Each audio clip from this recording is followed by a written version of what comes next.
A África é onde existem os mais diversos e interessantes segmentos religiosos. Boa parte deles está relacionada ao Vodou, uma tradição religiosa baseada nos ancestrais dos povos daomeanos, que vivem nas regiões de Togo, Benin e também na Nigéria.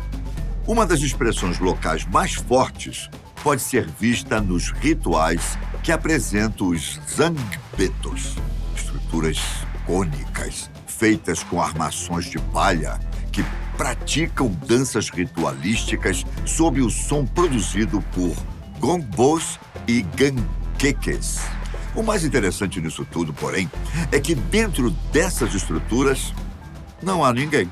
Ou seja, elas seriam movimentadas pelos espíritos responsáveis pelo surgimento e pela proteção daquele povo. Seriam os zangbetos figuras de alguma magia?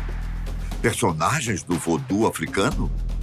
Seres oriundos de bruxaria ou apenas figuras folclóricas e resultado de um truque muito bem feito, hein?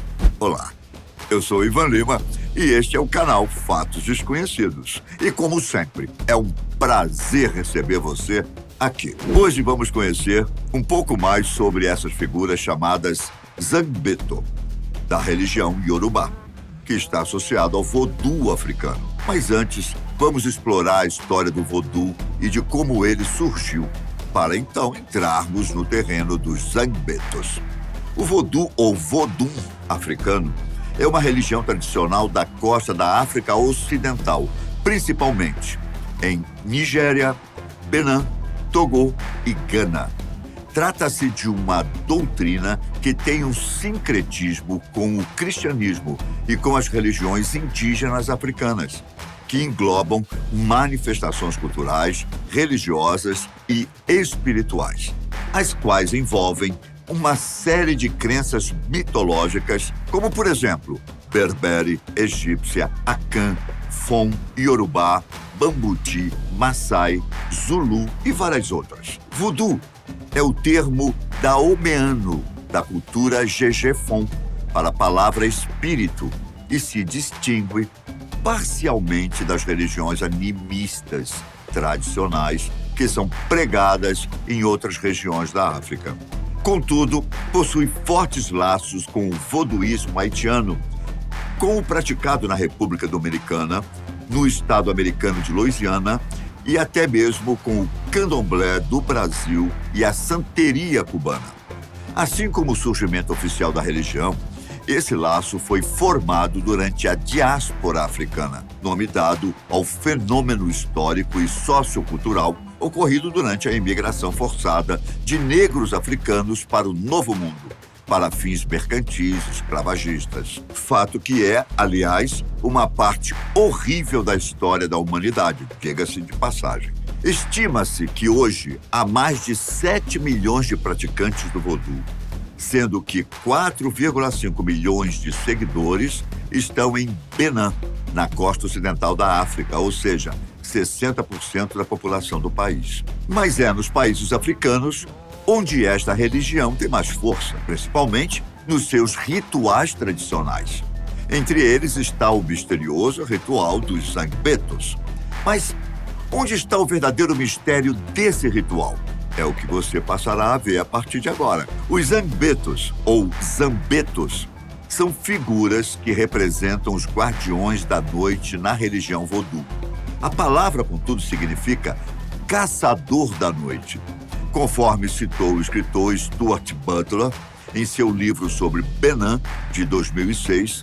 Eles são seres altamente reverenciados e agem como uma força policial não oficial, que patrulham as ruas, vigiam e protegem as pessoas, rastreiam os criminosos e os apresentam à comunidade, a fim de que eles sejam punidos. Mesmo que cultuados desde os séculos passados, os zangbetos e seus rituais vieram chamar a atenção do público mais recentemente, quando viajantes ingleses e franceses começaram a divulgar vídeos dos rituais vodus na região de Benin, que rapidamente se tornaram virais.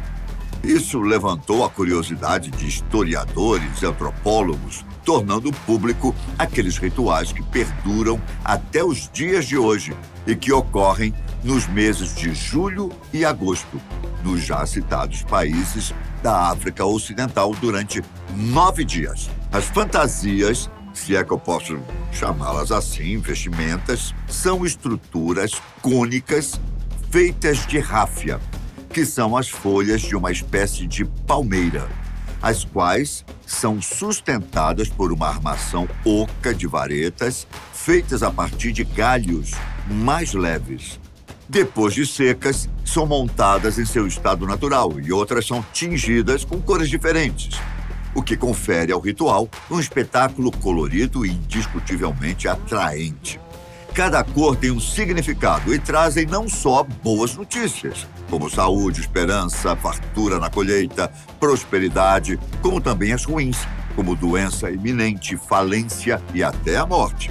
O ritual é acompanhado por dezenas de pessoas e geralmente acontece em plena luz do dia. Os zangbetos correm e dançam, quase sempre de forma frenética, rodando em seu próprio eixo sob os sons produzidos pelos tambores, ao mesmo tempo que emitem sons guturais. E, à primeira vista, são estruturas vazias. Elas são erguidas, viradas de lado e até incendiadas por outros participantes dos rituais de forma deliberada, os Gebetoves, a fim de mostrarem que realmente não há ninguém em seu interior. Pelo contrário, dentro daquela estrutura cônica de palha estariam espíritos evocados pelos sacerdotes ou zangans, que são os únicos que têm poder para controlá-los. Durante as performances, também é muito difícil ver qualquer sinal de que tem alguém lá dentro, como pernas e braços, o que aumenta ainda mais o mistério por trás dos zangbetos. Curiosamente, ao retornarem à estrutura para a posição vertical, um dos sacerdotes bate com a mão sobre a palha, diz alguma coisa e imediatamente ela começa a se mover novamente. Os zangãs chamam os espíritos por nomes próprios, como o Zanrolu, o Zambeto líder, que surge somente em ocasiões especiais. Os Atarros, os mais comuns entre eles, que dançam e fazem as performances mais extravagantes. Os Oro-Atarros, que seriam os filhos dos Atarros. O Revioso, que simboliza o raio, e o Zakpata, a varíola. Estes são os mais populares, dentre os outros de menor notoriedade. O ritual em si é levado muito a sério, especialmente pela comunidade local, que demonstra respeito pelas entidades, além de funcionar como uma espécie de controle social. Dizem que, onde ocorrem esses rituais, o índice de criminalidade e violência é muito baixo, dado o temor que a população sente em relação aos zangbetos. Há também a presença de estatuetas místicas, que podem ser vistas em diversos locais da arena usada para o evento. Tais peças possuem, claro, seus significados e não são retiradas dos seus lugares enquanto não se encerra a apresentação. Além dos rituais sagrados, é muito comum entre esses povos solicitar a presença dos zangbetos em apresentações de entretenimento. Só que nessas apresentações, e sob o conhecimento de todos, aparecem normalmente 3 ou 4 homens que se vestem com os trajes míticos, somente com a intenção de distrair os convidados.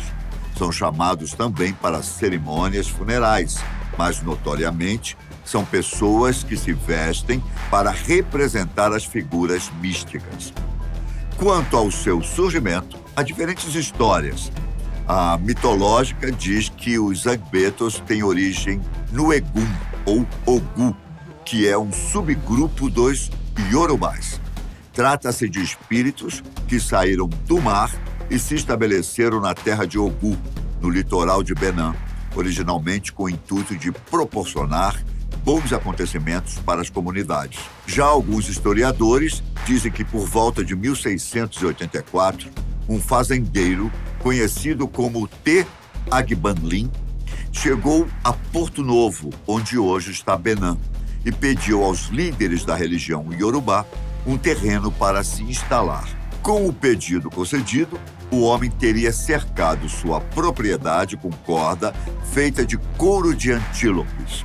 Isso porque ele queria proteger suas terras contra animais selvagens e possíveis invasores. Ele ainda construiu estátuas de madeira ou totens, as quais nomeou como Azóis, e mais tarde como Zanhos, que significa Casa da Noite. Agora, a pergunta que não quer calar: os Zangbetos são verdadeiros ou somente simulacros teatrais usados nos rituais sagrados? Para muitos participantes, até mesmo turistas aficionados pelo misticismo, sim, são espíritos que se apoderam daqueles trajes e dão seu ar da graça. Para os céticos, tudo não passa de uma armação bem produzida. Inclusive, há quem diga que é possível ver que há alguém dentro da armação de palha. Até mesmo o balançar normal do corpo enquanto se caminha com rapidez pode ser notado em alguns Zangbetos. Mas os Gibetovs inclinam os trajes de lado e mostram que não há ninguém ali dentro, certo? Quando ateiam fogo, por exemplo, alguém poderia se machucar gravemente ou sair correndo lá de dentro, não é verdade? Bom, eu vou deixar para você postar aqui nos comentários a sua opinião a respeito desse mistério.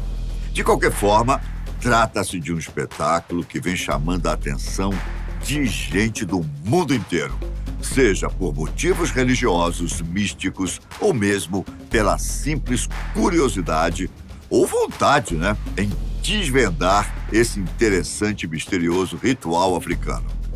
Por hoje é só. A gente se vê em uma próxima ocasião. Grande abraço, fiquem com Deus e até a próxima. Tchau!